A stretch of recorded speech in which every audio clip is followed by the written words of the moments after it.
जय हिंद दोस्तों हम लोग पढ़ रहे हैं वर्ल्ड मैप। और वर्ल्ड मैप के सीरीज में हमने अब तक 6 महाद्वीप यानी कि एशिया, यूरोप, ऑस्ट्रेलिया पढ़ना है। एशिया, यूरोप, उत्तरी अमेरिका, दक्षिणी अमेरिका, ठीक है, ये सब पढ़कर बेसिक बातों को खत्म कर दिए। आज हम लोग को पढ़ना है ऑस्ट्रेलिया महाद्वीप। ऑस्ट्रेलिया महाद्वीप का मैप आप लोगों के सामने है, देखते रहिए वीडियो। थोड़े छोटे से वीडियो में बहुत कुछ ज़्यादा सीखने को मिलेगा। तो हम लोग शुरू करते हैं ऑस्ट्रेलिया महाद्वीप को। देखिए, ऑस्ट्रेलिया महाद्वीप का नक्शा तो यही है। ऑस्ट्रेलिया महाद्वीप में टोटल 6 राज्य हैं। जैसे यूपी में, मतलब भारत में 28 राज्य हैं, उसी तरह से ऑस्ट्रेलिया महाद्वीप में 6 राज्य हैं। देखिए, ये उत्तर में है तो उत्तरी ऑस्ट्रेलिया मतलब उत्तरी प्रांत हो गया, या दक्षिणी प्रांत हो गया, और यह हो गया पश्चिमी प्रांत। और इसे हम लोग कहते हैं क्वींसलैंड, और इसे न्यू साउथ वेल्स, ठीक है, ये वाला हिस्सा है न्यू साउथ वेल्स। और एकदम नीचे वाला विक्टोरिया प्रांत। विक्टोरिया प्रांत में इसकी राजधानी स्थित है, ठीक है। विक्टोरिया में क्वींसलैंड में स्थित है, इसकी राजधानी कैनबरा, ठीक है। ऑस्ट्रेलिया की राजधानी क्या है? कैनबरा। तो अब हम लोग शुरू करते हैं। देखिए, ऑस्ट्रेलिया की उत्पत्ति ऑस्ट्रिया शब्द से हुई है। इसका मतलब होता है दक्षिण में, ठीक है। ऑस्ट्रिया की उत्पत्ति कैसे हुई है? ऑस्ट्रिया शब्द से। इसका मतलब होता है दक्षिण में। देखिए, ऑस्ट्रेलिया को कहा जाता है प्यासी भूमि वाला देश। क्या आपने कभी सोचा है कि प्यासी भूमि वाला देश क्यों कहते हैं? देखिए, इसके पीछे दो कारण है। पहला कारण है, जब ऑस्ट्रेलिया महाद्वीप की खोज नहीं हुई थी, लोग यूरोप से आए थे खोज करने, ठीक है। इस साइड से ऑस्ट्रेलिया को आ रहे थे खोज करने, तो लोग भूखे प्यासे मतलब इधर से आकर के यहीं पर उतर जा रहे थे खोज करने के लिए। और यहाँ पर है 3 मरुस्थल, ठीक है। अभी मरुस्थल के बारे में हम बात करेंगे। यहाँ पर है 3 मरुस्थल, तो इधर से आकर के लोग मरुस्थल में उतर जाते थे और भूखे प्यासे एकदम परेशान हो जाते थे और कुछ मिल नहीं पा रहा था, तो यहीं से लोग लौट जाते थे। तो जा करके शोर करते थे वहाँ पर कुछ नहीं है, अर्थात प्यासी भूमि का देश इसे कहते थे। और दूसरा कारण है कि ऑस्ट्रेलिया में इस वाले हिस्से में या पूरी ऑस्ट्रेलिया में करें तो सूखा है, मतलब बारिश बहुत ही कम होती है, इसलिए इसे प्यासी भूमि का देश कहा जाता है, ठीक है। हम लोग समझते हैं ऑस्ट्रेलिया महाद्वीप पूरे वर्ल्ड के मैप में स्थित कहाँ है, ठीक है। तो देखिए, मान लीजिए कि यह पूरे वर्ल्ड का ग्लोब है, यानी कि पूरा वर्ल्ड मैप है, ठीक है, ग्लोब। तो इसका जो दक्षिण वाला पार्ट है यहाँ पर, यानी कि पूरब और दक्षिण वाला पार्ट यहीं पर स्थित है ऑस्ट्रेलिया, ठीक है। तो ऑस्ट्रेलिया कहाँ पर स्थित है, इसका लोकेशन तो क्लियर हो गया। अब देखिए, एक एक करके ऑस्ट्रेलिया के बारे में बात करते हैं। देखिए, ऑस्ट्रेलिया में मुख्य रूप से 3 मरुस्थल पाए जाते हैं, जिसे हम लोग संयुक्त रूप से कहते हैं कि ग्रेट विक्टोरियन मरुस्थल। लेकिन इसमें 3 मरुस्थल है। यहाँ पर देखिए सैंडी मरुस्थल है, ठीक है, यहाँ पर गिब्सन मरुस्थल है, और यहाँ पर है विक्टोरिया मरुस्थल। तो इसका हम लोग शॉर्टकट में एक ट्रिक बना सकते हैं। देखिए, 7GB, यानी 7 से हो गया सैंडी, गिब्सन और विक्टोरिया, ठीक है। तो ऑस्ट्रेलिया में मरुस्थल कितने हैं? 3 मरुस्थल मुख्य रूप से, सैंडी, गिब्सन और विक्टोरिया। यह ऑस्ट्रेलिया के पश्चिमी वाले भाग में स्थित है, ठीक है। ऑस्ट्रेलिया के मरुस्थल तो याद हो गया। अब देखिए, ये जो मरुस्थल स्थित है एक पठारी वाला हिस्सा है, यानी कि ऑस्ट्रेलिया का जो पश्चिमी भाग है वो टेबल की तरह से उठा हुआ है, यानी कि पठारी एरिया। जैसे अपने भारत का नीचे वाला प्रायद्वीपीय भारत पठारी है ना, उसी तरह से ऑस्ट्रेलिया का पश्चिमी भाग प्रायद्वीपीय मतलब पठारी है।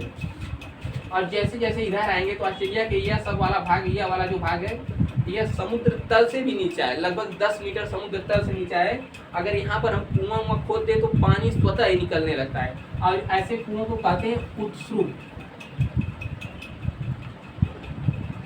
ठीक है। उत्सुक कूप कहते हैं। कहाँ पर? ऑस्ट्रेलिया के मध्य वाले भाग में, इस वाले क्षेत्र में। अब देखिए, ऑस्ट्रेलिया की हम लोग संरचना की बात करें तो यहाँ पर ऑस्ट्रेलिया में जो यह भाग उभरा हुआ है, इसे हम लोग कहते हैं केप यार्क प्रायद्वीप। देखिए, कोई भी प्रायद्वीप मतलब क्या होता है कि मान लीजिए यह नुकीला वाला क्षेत्र है, इसके अगल बगल जल है, यानी कि 3 ओर से जल से अगर घिरा रहे तो इस वाले भाग को हम लोग कहते हैं प्रायद्वीप। तो ऑस्ट्रेलिया के यह वाले भाग को हम लोग केप यार्क प्रायद्वीप कहते हैं। और केप यार्क प्रायद्वीप में ही एक जगह पड़ता है जिसे हम लोग कहते हैं वाइपा की खान। कौन सी खान? वाइपा की खान। वाइपा की खान में बॉक्साइट की मात्रा बहुत ज़्यादा पाई जाती है। ऑस्ट्रेलिया जो है बॉक्साइट के मामले में लगभग अब दूसरे, तीसरे या फिर पहले पर हमेशा मतलब जो आता है रैंक, इसमें रहता है।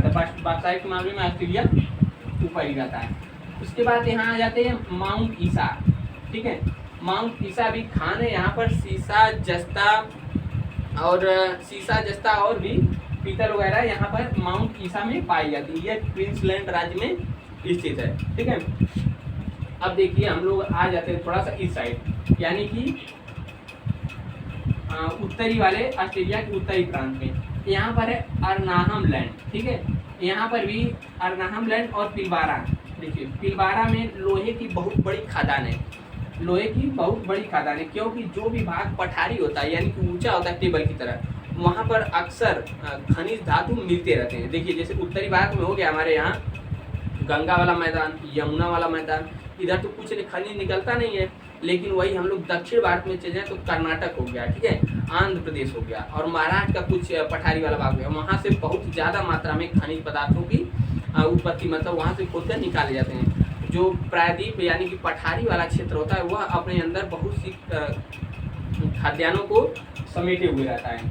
अब देखिए उसके बाद देखिए आ जाए यहाँ पर शहरों के बारे में मालूम। देखिए पूरी ऑस्ट्रेलिया को मकर रेखा बीचों बीच से 2 भागों में विभाजित करती है। हम लोग जानते हैं जैसे कि पूरा यह ग्लोब है, तो ग्लोब में यह कर्क रेखा या भूमध्य रेखा या फिर विषुवत रेखा इसे कहते हैं। इसके ऊपर 23.5 डिग्री होती है कर्क रेखा, ठीक है, और नीचे होता है 23.5 डिग्री मकर रेखा। तो इसी मकर रेखा के बीचों बीच ही ऑस्ट्रेलिया स्थित है। ठीक है, मकर रेखा के बीचों बीच ऑस्ट्रेलिया स्थित है। तो मकर रेखा अगर पूछ दे तो ऑस्ट्रेलिया को मतलब किस महाद्वीप को बीचों बीच से 2 भागों में बांटती है, तो मकर ऑस्ट्रेलिया महाद्वीप को मकर रेखा 2 भागों में बांटती है। अब आ जाइए ऑस्ट्रेलिया के शहरों के बारे में। देखिए ऑस्ट्रेलिया का जो सबसे यहाँ पर निचला वाला शहर पड़ेगा, इसे हम लोग कहते हैं मेलबर्न। मेलबर्न में अक्सर क्रिकेट मैच होते रहता है। कहाँ पर? मेलबर्न में। मेलबर्न के जैसे ऊपर बढ़ेंगे यहाँ पर कैनबरा, ठीक है, कैनबरा मेलबर्न के ऊपर यानी मेलबर्न के बगल में क्वींसलैंड राज्य में न्यू साउथ वेल्स में स्थित है कैनबरा, और ऑस्ट्रेलिया की राजधानी भी है। कौन सी? कैनबरा। उसके ऊपर हम लोग आ जाएंगे सिडनी, ठीक है, सिडनी में भी मैच वगैरह तो कम होता है, लेकिन सिडनी भी इसके ऊपर स्थित है। फिर एकदम ऊपर चले जाएंगे तो ब्रिस्बेन, यानी कि ऑस्ट्रेलिया का जो यह शहर, इसका क्रम भी पूछता रहता है, तो क्रम याद रखना चाहिए। पहले Melbourne, Canberra, Sydney, Melbourne, Canberra, Sydney, और ऊपर सबसे है ब्रिस्बेन, ठीक है। अब देखिए ऑस्ट्रेलिया का सबसे पूर्वी या फिर एक शहर है जो कि पश्चिम साइड स्थित, उसका नाम है पर्थ, ठीक है। ऑस्ट्रेलिया का क्वेश्चन अगर पूछता है तो इन 4-5 शहरों का नाम दे देता है और पूछता है कि कौन सा शहर पश्चिम साइड स्थित है या फिर पूर्व में नहीं है, तो पर्थ एक ऐसा शहर है जो कि पश्चिम साइड में स्थित है, ठीक है। और इस साइड जनसंख्या वगैरह कुछ भी रहती नहीं, केवल खनन के मामले में तगड़ा है। इधर भी खनन की मात्रा ज़्यादा होती है। यहाँ पर देखिए 2 खान और हैं, एक है पुलगार्गी की खान और एक है, ठीक है, पुलगार्गी, और एक यहाँ पर और कोई खान है, पुलगार्गी और, ठीक है, याद तो नहीं आ रहा नाम, पुलगार्गी और एक 2 खान है। दोनों खान सोने के लिए बहुत ही प्रसिद्ध हैं, ठीक है, और इसीलिए देखिए और आइए इधर देखिए ऑस्ट्रेलिया का जो पूर्वी वाला हिस्सा है यानी कि ये वाला हिस्सा, यहाँ पर हमने दिखाया हुआ है पर्वत, ठीक है। इस पर्वत को हम लोग कहते हैं ग्रेट डिवाइडिंग रेंज। क्या चीज? ग्रेट डिवाइडिंग रेंज इस पर्वत का नाम है। अक्सर जो जिस सब में ग्रेट लग गया तो वो ऑस्ट्रेलिया में ही होता है। जैसे यहाँ पर जितने भी मरुस्थल है सब में ग्रेट लग के रहेगा। यहाँ पर है पर्वत श्रृंखला है, इसका नाम है ग्रेट डिवाइडिंग रेंज, ये भी ऑस्ट्रेलिया में है। और ग्रेट डिवाइडिंग रेंज की सबसे ऊंची चोटी है माउंट कोसिस्को। देखिए यहाँ पर दिख रहा होगा माउंट कोसिस्को, ठीक है, ऑस्ट्रेलिया की सबसे ऊंची चोटी है। और यहीं से 2 नदियाँ निकलती हैं। नदियाँ हमने नाम तो सुना ही होगा, मर्रे और डार्लिंग या फिर मुर्रे और डार्लिंग, यहीं से 2 नदियाँ निकलती हैं। देखिए यहाँ से 2 नदियाँ निकलती हैं, मर्रे और डार्लिंग। ऑस्ट्रेलिया की यही 2 प्रमुख नदी, मर्रे और डार्लिंग, ठीक है। और ऑस्ट्रेलिया के पूर्वी और उत्तरी भाग में यानी कि इस वाले साइड में देखिए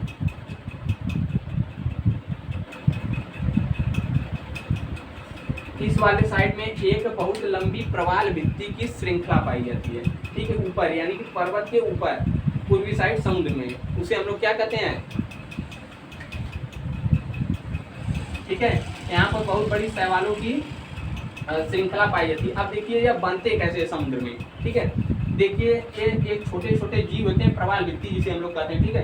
प्रवाल भित्ति कैसे बनती है, तो छोटे छोटे जीव होते हैं, इनका शरीर कैल्शियम का बना होता है। किसका? कैल्शियम का बना होता है।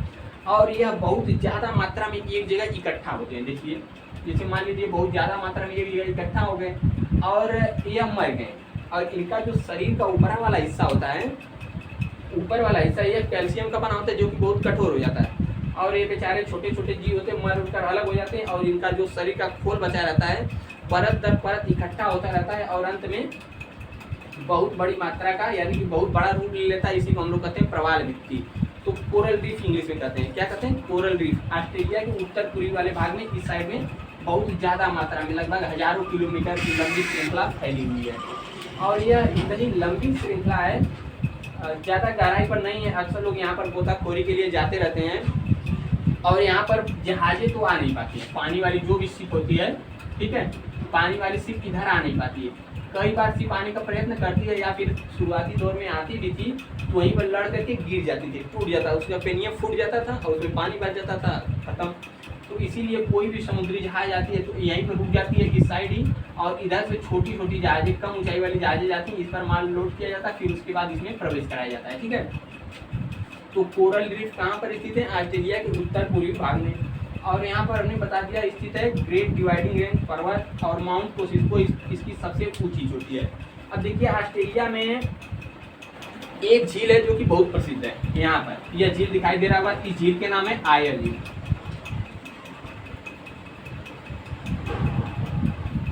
ठीक है। आयर झील कहाँ पर स्थित है? तो ऑस्ट्रेलिया में स्थित है।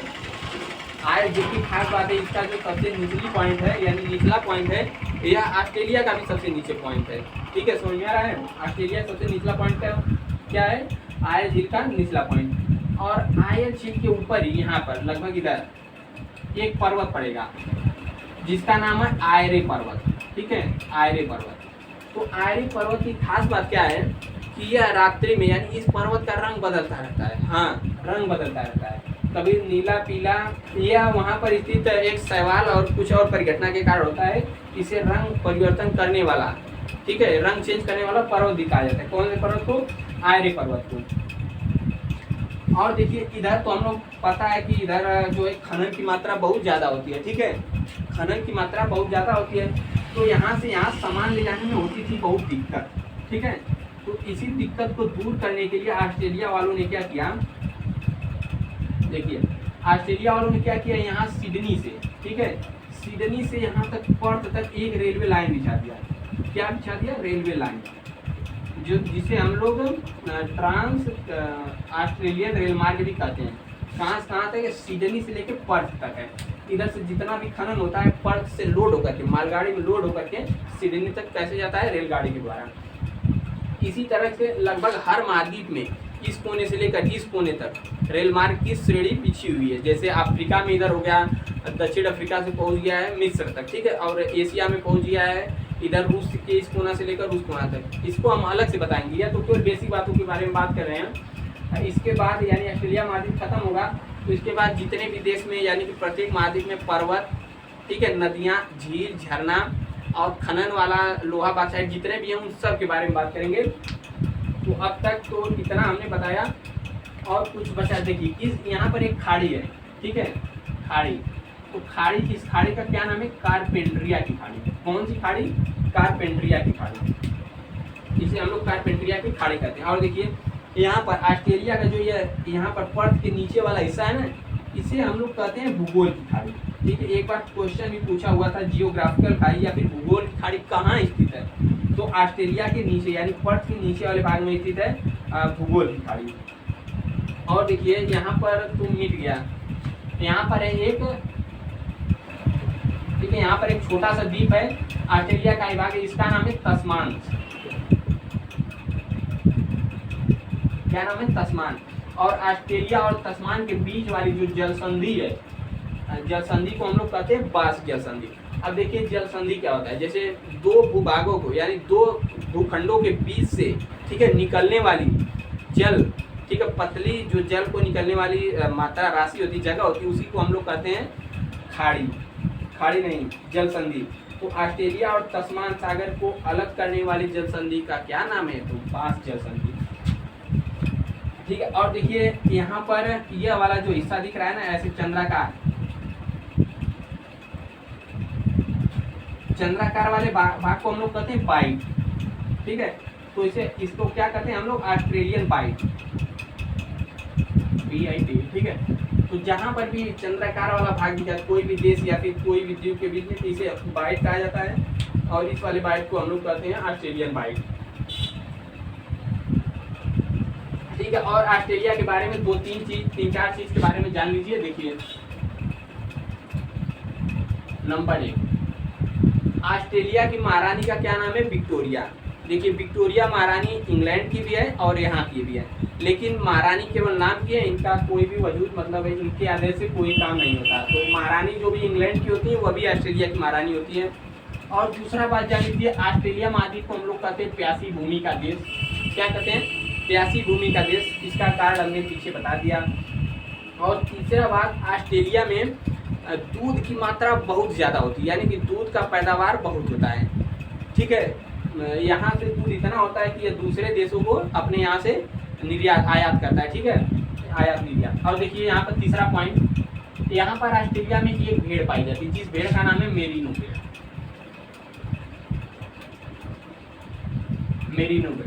मेरिनो भेड़ यहाँ पर जो है बहुत ज़्यादा ऊन देती है, और ऊन के मामले में भी ऑस्ट्रेलिया नंबर 1 2 पे रहता है। ठीक है, दूध हो गया, और यहाँ पर मेरिनो भेड़ से ऊन की बहुत ज़्यादा प्राप्ति होती है, और ऑस्ट्रेलिया दूसरे को निर्यात करता है।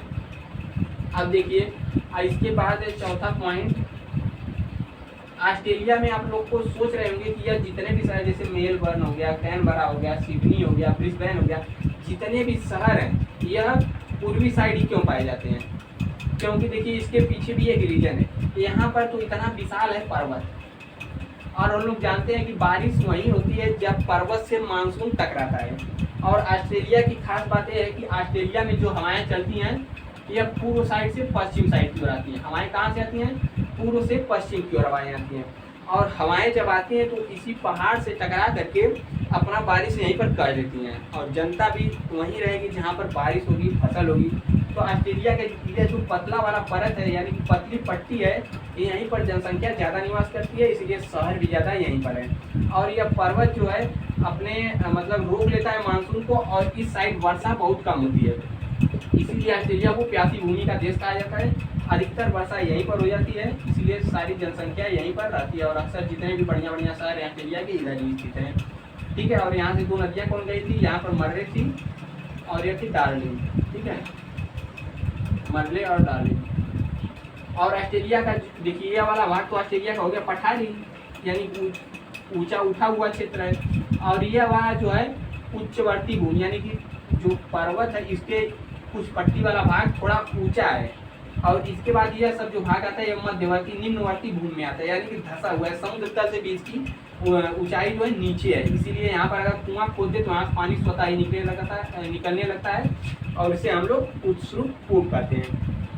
ठीक है, तो ऑस्ट्रेलिया के बारे में इतना बेसिक बात हमने आपको बताया, और इसके बाद जो भी वीडियो आएगा, ठीक है। और ऑस्ट्रेलिया समझिए, ऑस्ट्रेलिया की जलवायु कैसी है। देखिए यहाँ पर ऑस्ट्रेलिया मकर रेखा में स्थित है, ठीक है, और दक्षिणी गोलार्ध में स्थित है। मकर रेखा पर दक्षिणी गोलार्ध में स्थित है, तो यहाँ की जो जलवायु है ठंडी है। क्या है? शीतोष्ण कटिबंधीय है। और शीतोष्ण कटिबंधी से याद आया, ऑस्ट्रेलिया में देखिए घास पाई जाती है। ऑस्ट्रेलिया में घास पाई जाती है, उसका क्या नाम है? ऑस्ट्रेलिया में जो घास पाई जाती है उसका नाम है डाउन। अब देखिए डाउन्स केवल यहीं पर नहीं कहा जाता है, शीतोष्ण वाली जितने भी घास होते हैं उनको अधिकतर डाउन्स कहा जाता है। इसका अलग अलग देश में अलग अलग नाम है। अब देखिए यही घास यानी शीतोष्ण वाली घास अगर दक्षिण अफ्रीका में पाई जाती है तो उसे हम लोग कहते हैं वेल्ड। ठीक है, शीतोष्ण घास है लेकिन दक्षिण अफ्रीका में इसे वेल्ड कहा जाता है, ऑस्ट्रेलिया में डाउन्स कहा जाता है। और इधर हम लोग आ गए अगर अर्जेंटीना साइड में यानी कि दक्षिण अमेरिका में, तो इसे कहा जाता है पंपास। ठीक है, पंपास। और हम लोग अगर चले जाएं कनाडा और उत्तरी अमेरिका के साइड में, तो इसी शीतोष्ण घास को यानी कि देखिए कनाडा अमेरिका कहाँ स्थित है? इधर यानी कर्क रेखा वाले भाग में, कर्क रेखा से ऊपर यहाँ पर स्थित है। तो यदि शीतोष्ण ही प्रदेश हुआ तो यहाँ पर इस घास को कहा जाता है प्रेयरी। ठीक है, कनाडा और अमेरिका वाले भाग में। तो यह घास एक ही है, बस इसका नाम अलग अलग है। तो डाउन्स कहाँ पाई जाती है? ऑस्ट्रेलिया में। ऑस्ट्रेलिया में बड़े बड़े चारागाह भी हैं, डाउन्स में आकर के चरते हैं। चरेंगे तभी गाय चरती हैं, दूध देती हैं, और दूध इतना ज़्यादा होता है कि ऑस्ट्रेलिया निर्यात करता है। तो उम्मीद करते होंगे कि यह सब जो हमने बताया ऑस्ट्रेलिया के बारे में आपको बहुत अच्छा लगा होगा और छोटे वीडियो में ज़्यादा सीखने को मिला होगा। और इसके बाद भी अलग वीडियो आते रहेंगे। यहाँ तक तो 7 महाद्वीप कंप्लीट हो चुके हैं, ठीक है। तो उम्मीद करते हैं आप लोग को पसंद आया होगा। मिलते हैं नेक्स्ट वीडियो में, तब तक के लिए जय हिंद। और वीडियो पसंद आया हो तो दूसरे तक जरूर पहुंचाएं। इसके बाद भी पर्वत पठार जितने भी बचे हैं सभी टॉपिक चलेंगे। और इससे पहले यदि आपने पुराना वीडियो यानी प्रीवियस वीडियो नहीं देखा है तो प्लेलिस्ट में वर्ल्ड मैपिंग नाम से प्लेलिस्ट अलग से बना होगा हमारे चैनल पर, वहाँ पर जाकर के आप देख सकते हैं, ठीक है। मिलते हैं नेक्स्ट वीडियो में, तब तक के लिए जय हिंद।